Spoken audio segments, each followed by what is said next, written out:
1987年，巴西发生了重大的核辐射污染事件，十几万人参与了辐射污染的这个检测，其中呢有249人受到了不同程度的污染。为了清理泄漏的放射性物质，巴西政府花费了好几亿，整个城镇差点都被毁掉了。这次事件呢被称为世界10大核事故之一。然而，这个事件的起因只是因为2个小偷为了发财，在一个废弃的研究所里面偷了一块金属块，想当做废品去卖掉挣点零花钱，结果呢，差点把全城的人都给害了。大家好，我是海岩，今天呢，咱们就来说一下巴西戈亚尼亚核污染事件。20 dias depois do acidente, os técnicos da Comissão Nacional de Energia Nuclear ainda não sabem dizer qual a quantidade de césio que foi liberada na cidade。事情发生在巴西的戈亚尼亚市，人口大概是70万。在市中心有一所私立放射治疗研究所，叫做戈亚诺研究所，专门给癌症病人做放射性治疗。研究所当时呢已经废弃了，因为在1985年研究所搬到了其他的地方，但是因为陷入了司法纠纷，法院下令研究所里的东西临时不能搬走，所以有一些设备呢没有来得及搬走。其中呢就有一台放疗的设备，里面有一种非常危险的物质铯137。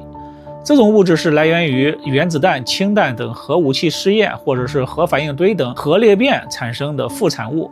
铯137会放射出强烈的伽马射线，可以用于治疗癌症、杀死癌细胞。但是呢，人体长时间的被铯137辐射的话呢，会产生呕吐、腹泻、皮肤瘙痒、溃烂等症状，严重的话会导致身体溃烂死亡。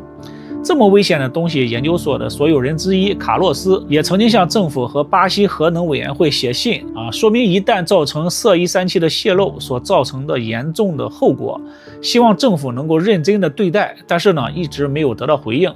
卡洛斯也曾经多次偷偷的潜入这个废弃的研究所，想要尝试回收这个仪器，但是呢都被警察和法院给阻止了。法院甚至还派了一名保安在那里监视着，防止外人进入。但是呢，这名保安经常摸鱼翘班。1987年9月13日，这个保安又偷偷的跑回家里陪着老婆孩子看电影去了。有2名小偷推着小推车就来到了废弃的研究所，一个呢叫罗伯特，另一个叫瓦格纳。这2个人之前来过一次了，弄了一块金属块，在废品站呢卖了一个好的价钱。这一次来呢也是相同的目的。然后呢，他们就看到了一个仪器一看这个机器的做工就知道这个机器肯定老鼻子钱了，肯定值钱这个机器呢就是含有铯137的那台机器。他们费了好大的功夫才将机器的头部给拆了下来，用推的小推车将拆下的部件拉回了罗伯特的家里，在家里呢就开始拆卸机器。当天晚上，罗伯特和瓦格纳2个人就出现了呕吐的症状。到第2天，瓦格纳出现了新的症状，他的左手出现了水泡溃烂。9月5日，瓦格纳到医院去检查，医生呢也没有检查出什么原因，以为是食物中毒或者皮肤过敏，就回家休息了。罗伯特呢虽然也呕吐但是他一直孜孜不倦的要拆掉这个机器部件。终于在9月16日，罗伯特拆下了一个圆柱形的金属囊，并且呢用螺丝刀撬开了一个口子，从里面倒出了一些发蓝光的粉末。这些粉末呢就是铯137。但是罗伯特他不知道他刚开始呢他以为是火药，还用火柴去烧，结果没有点燃。看到呢不是自己想象中的值钱的东西。9月18日，他把金属部件和金属囊以及里面的粉末都卖给了废品站。当天晚上呢，废品站的老板德威尔他就发现那个金属囊发出了幽幽的蓝光，于是呢让手下2名工人就拆解这个金属囊，将里面发蓝光的粉末弄出了一部分。老板德威尔呢觉得这种发蓝光的粉末非常的神奇，他还尝试给妻子打造一个发蓝光的戒指，结果呢没有成功。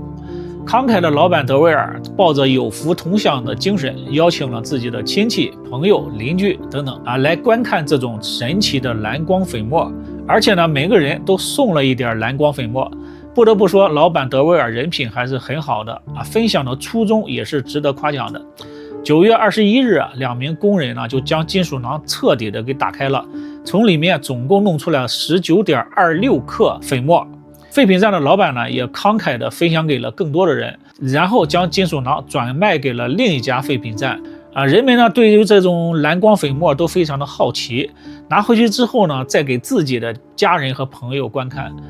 废品站的老板有一个朋友是养猪的，他将粉末呢就溶于水里，然后再涂抹到猪身上，那个猪呢也就发蓝光了。他想将发蓝光的猪卖一个好的价钱。还有人直接将粉末涂在自己的身上。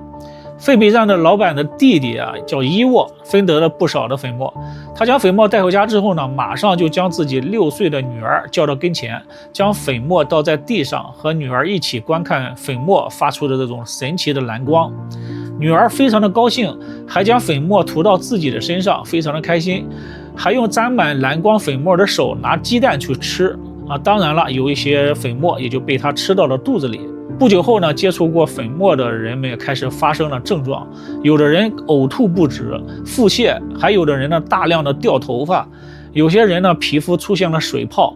第一个发现问题的是废品站的老板娘，她发现自己和丈夫以及丈夫的这些朋友们都出现了相同的症状，并且呢这些人都有一个共同点那就是接触过蓝光粉末和那台机器的部件。1987年9月28日，事发后的第16天，老板娘来到了第2个废品站那里，将那个装蓝光粉末的金属囊以及其他的部件都买了回来，让一名工人扛着路上呢乘坐了载满乘客的公交车，将金属囊送到了医院，并且告诉医生自己和丈夫等很多人都是因为接触了这个金属囊才生病的。这时医院已经有很多类似症状的人来医院里检查，医生呢觉得事态非常的严重，就将金属囊放到了医院的储物室里，尽可能的远离人群。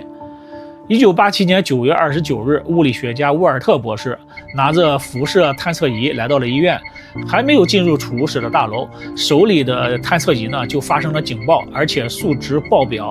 沃尔特博士以为仪器坏了，回去又换了一台探测仪，在相同的位置，探测仪同样发出警报。沃尔特博士确定了这是一起严重的放射源泄露事件。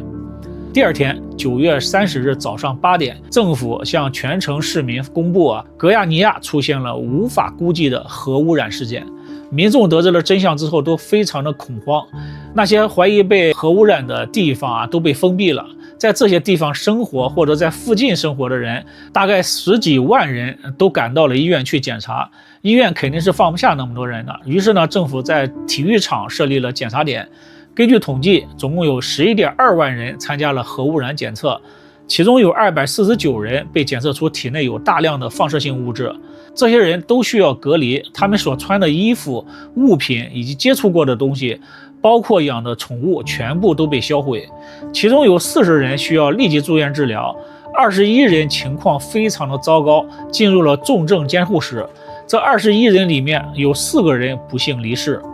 2个小偷都受到了大量的辐射，瓦格纳呢被截去了1节手指，罗伯特连续3天拆卸机器，被辐射的也就更多一些，必须进行手部截肢。不过呢，2个人都顽强的活了下来。废品站帮忙拆卸金属胶囊的那2名员工出现了各种并发症，最终死于内脏出血。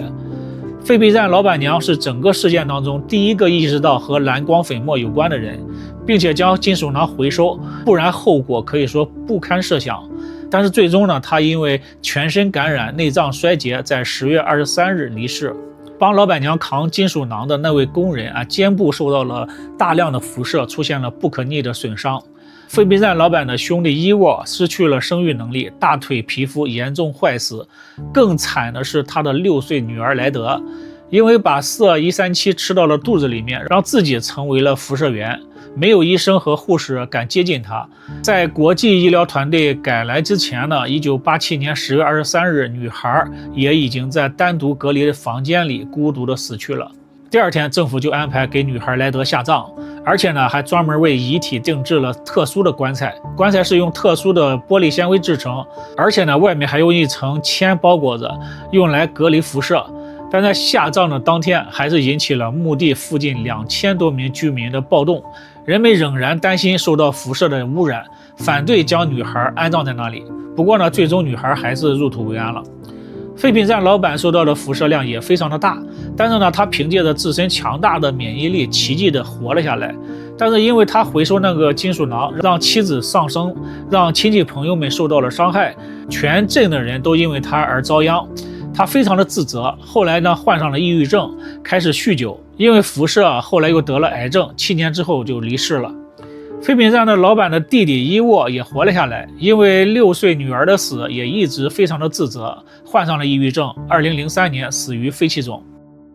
根据官方给出的数据，这次事件死亡的人数是4人，但是呢，这只是1987年的数据。根据调查，直到现在，至少有数千人受到了辐射的影响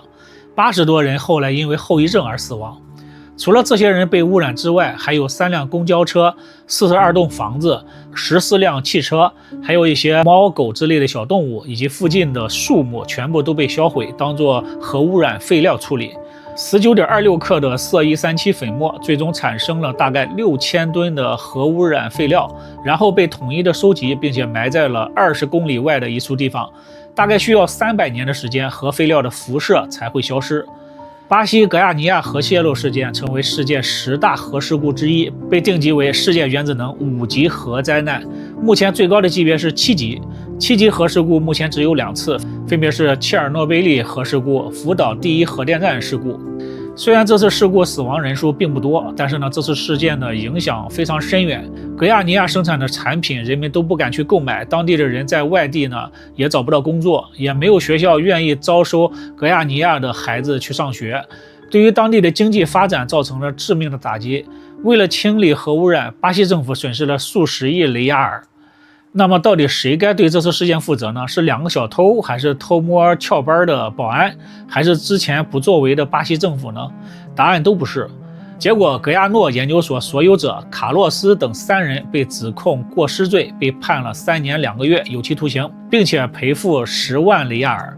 还记得不记得前面咱们说了，卡洛斯曾经试图回收含有铯137的机器但是遭到了警察的阻止。他也警告过政府以及巴西核能委员会，可以说他做了他所能做的一切，但是呢，最后出了事情还是得卡洛斯这些人来顶罪。最终呢，巴西核能委员会也因为工作疏忽赔付了130万雷亚尔，大约26万美元。这次事故呢，也让世界上的所有国家都敲响了警钟。核辐射泄漏事件是一个非常严重的事情，应该第一时间得到政府的重视，才能避免灾难再次发生。好了，感谢您的收看，我们下期再见。